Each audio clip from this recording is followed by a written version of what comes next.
Thank you for your interest in renting to own a property from Counts Properties. I know that the rent to own program is a great program for people who can afford a mortgage. Maybe you've been paying rents for a while and you feel like your rental payment is, at least as much as a mortgage would be. But you can't afford to get a mortgage because maybe your credit score isn't good enough, or you don't have the down payment that you would need to qualify for a bank loan. And so maybe you're income qualifying, but you're missing some of those other ingredients, and that makes the rent-to-own option more attractive to you.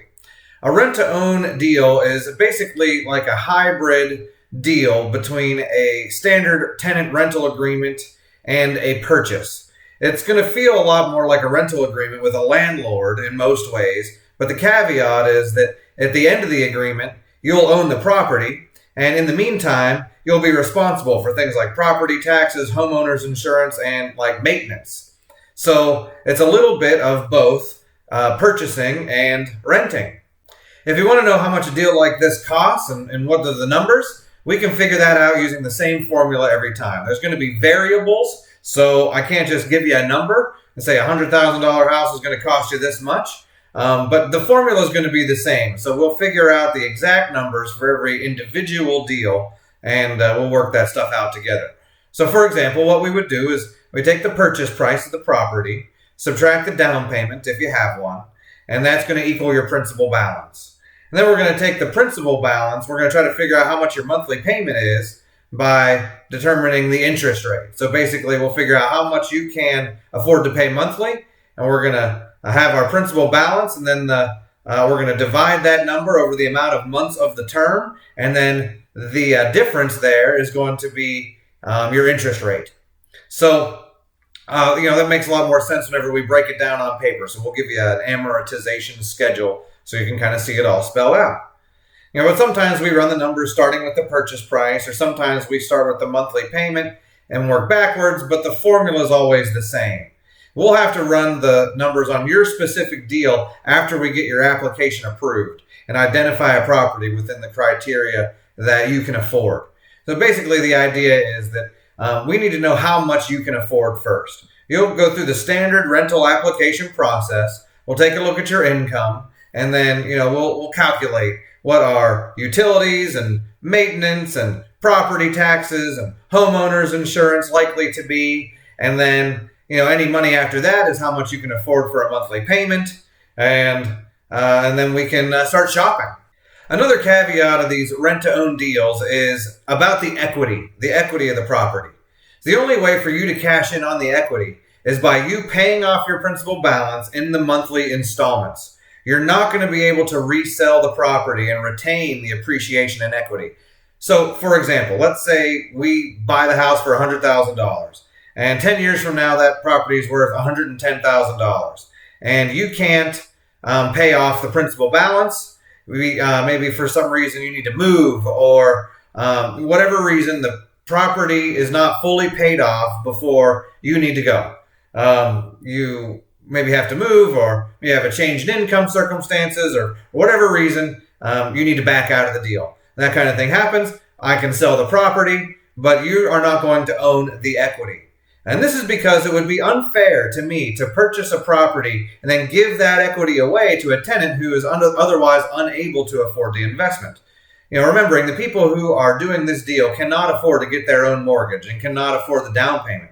I will have come up with my own personal money to put down on the property that you couldn't have, or else you would have. It will be because of my credit score that we can get the mortgage on the property and then rent to own it back to you. Without this clause, a person could become a flipper and buy and sell houses cashing in on the equity without having the sufficient credit or the funds for the down payment by taking advantage of a loophole in the rent-to-own system. So I'm going to retain the rights to the equity. And you can only cash in on the equity by paying down your principal balance during the course of the monthly installments over the term. And you can pay off your balance when the principal is less than $10,000 without a market value purchase price adjustment. Meaning, we're going to want you to pay that thing down all the way to zero in monthly installments. And if you want to prepay the thing, to try to pay it off early, then you can do that once your balance is less than $10,000. one of the primary incentives of me doing this deal for you and putting all of my own personal money kind of down so that you can buy this property is because I will make it back through the interest over the course of time. So, let's say you hit the lottery after 6 months and you want to pay this thing off. Well, I'm still going to want to get that interest, whether it's upfront or over the course of the entire term. Otherwise, a prepayment or an attempt to sell to another buyer would result in a purchase price adjustment to the current market value at the time, or the price remains the same, whichever is higher. So where do we begin? How do we start? To qualify, you're going to need to go through the same rental application process as any of our other tenants. All adult occupants need to be on the lease. Check out our rental application page. All the criteria is spelled out there. Now, even though every adult occupant needs to have an application on file, we can write into the lease that the only tenant exercising the option to purchase is you if that's the way you want it. That way, you can have roommates who come and go without violating your agreement, but they don't receive any rights to the ownership of the property.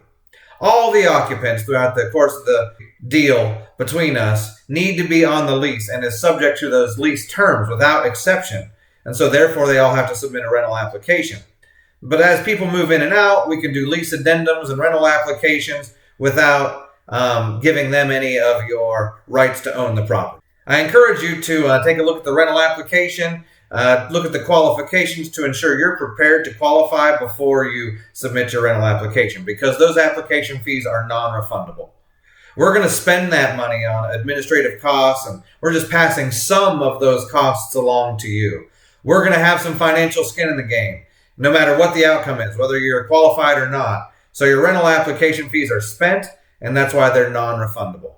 Once you have an approved application on file, the next step is selecting the property. We're going to give you your budget. We're going to say you can shop within, this budget, and maybe we'll present some options to you. Maybe there's a couple of properties that we know that you might qualify for and love, but you can shop around as well. You can go around and shop, and we will serve as your pre-approval to start shopping. It'll be like our letter is your lender letter or your proof of funds. So you can start shopping. We'll start to look for properties in your criteria and encourage you to shop around as well. You schedule the viewings, and whenever you find a place that you want, you let us know, and then we pursue it for you until closing. If you have any questions, use our contact page to reach out for more information. We'll be happy to help. Hope you have a great rest of your day.